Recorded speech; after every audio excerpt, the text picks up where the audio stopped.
मेरे चैनल में आए मुझे सुन रहे सभी श्रोतागणों, इस चैनल में आने के लिए मेरी तरफ से आप सभी को ढेर सारी शुभकामनाएं।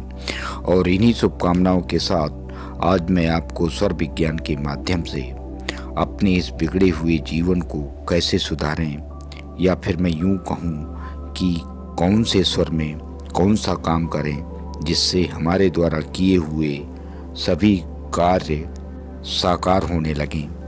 तो आइए आज यह जानने की कोशिश करते हैं कि हम अपनी श्वासों के आवागमन के द्वारा अपने जीवन को सफल बनाने हेतु कौन से स्वर में कौन सा काम करें। तो दोस्तों, स्नान, भोजन, शौच आदि के वक्त दाहिना स्वर चलना चाहिए। पानी, चाय, कॉफ़ी आदि पेय पदार्थों के पीने, पेशाब करने, अच्छे काम करने आदि में बायां स्वर चलना चाहिए। जब शरीर अधिक गर्मी महसूस करे तब दाहिनी करवट लेट लें और बायां स्वर शुरू कर लें। इससे तत्काल शरीर ठंडक अनुभव करेगा, और जब शरीर ज़्यादा शीतलता महसूस करे तब बाईं करवट लेट लें। इससे दाहिना स्वर शुरू हो जाएगा और शरीर गर्मी महसूस करेगा। जब किसी व्यक्ति से कोई काम हो उसे अपने उस तरफ रखें जिस तरफ की नासिका का स्वर निकल रहा हो। इससे काम बनवाने में आसानी रहेगी। जब नाक से दोनों स्वर निकलें तब किसी भी अच्छी बात का चिंतन न करें, अन्यथा वो बात बिगड़ जाएगी। इस समय यात्रा न करें, अन्यथा अनिष्ट होगा। इस समय सिर्फ भगवान का चिंतन करें।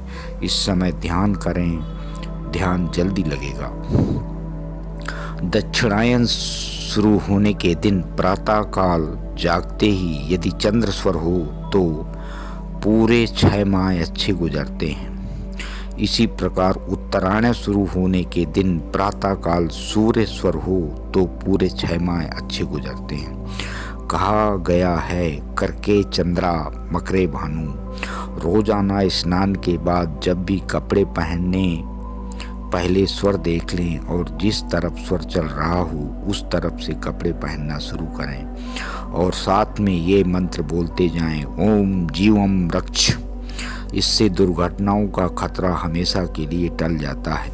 आप घर में हो या ऑफिस में कोई आपसे मिलने आए और आप चाहते हैं कि वो ज़्यादा समय आपके पास ना बैठा रहे, ऐसे में जब भी सामने वाला व्यक्ति आपके कक्ष में प्रवेश करे उसी समय आप अपनी पूरी श्वास को बाहर निकाल फेंकिए। इसके बाद वो व्यक्ति जब भी आपके करीब आकर हाथ मिलाए तब हाथ मिलाते समय यही क्रिया गोपनीय रूप से दोबारा कर दें।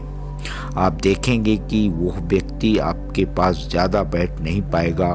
कोई न कोई ऐसा कारण उपस्थित होएगा, उसे लौटना ही पड़ेगा। इसके विपरीत आप किसी को अपने पास ज़्यादा देर बैठाना चाहें तो कक्ष प्रवेश तथा हाथ मिलाने की क्रियाओं के वक्त श्वास को अंदर खींच लें।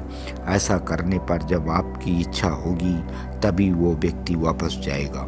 कई बार ऐसे अवसर आते हैं जब कार्य अत्यंत आवश्यक होता है लेकिन स्वर विपरीत चल रहा होता है। ऐसे समय में स्वर की प्रतीक्षा करने पर उत्तम अवसर हाथ से निकल जाते हैं।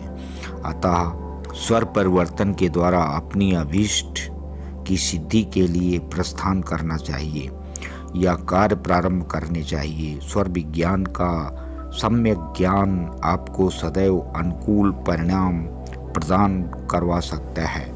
ग्रहों को देखे बिना स्वर विज्ञान के ज्ञान से अनेक समस्याओं, बाधाओं का बोध इन नाड़ियों से होने लगता है, जिससे अशुभ का निराकरण भी आसानी से किया जा सकता है। चंद्रमा एवं सूर्य की राशियों का प्रभाव स्वरों पर पड़ता है। चंद्रमा का गुण शीतल एवं सूर्य का गुण उष्ण है।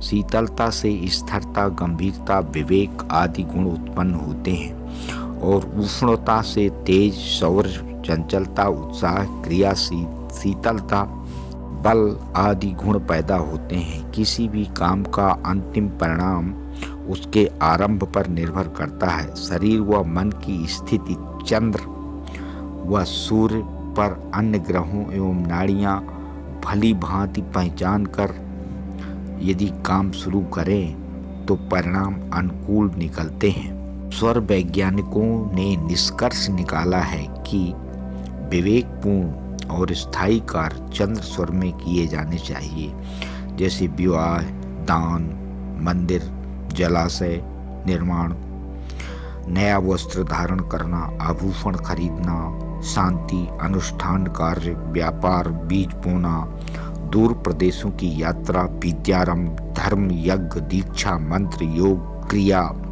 आदि ऐसे कार्य कि जिनमें अधिक गंभीरता और बुद्धिपूर्वक कार्य करने की आवश्यकता होती है।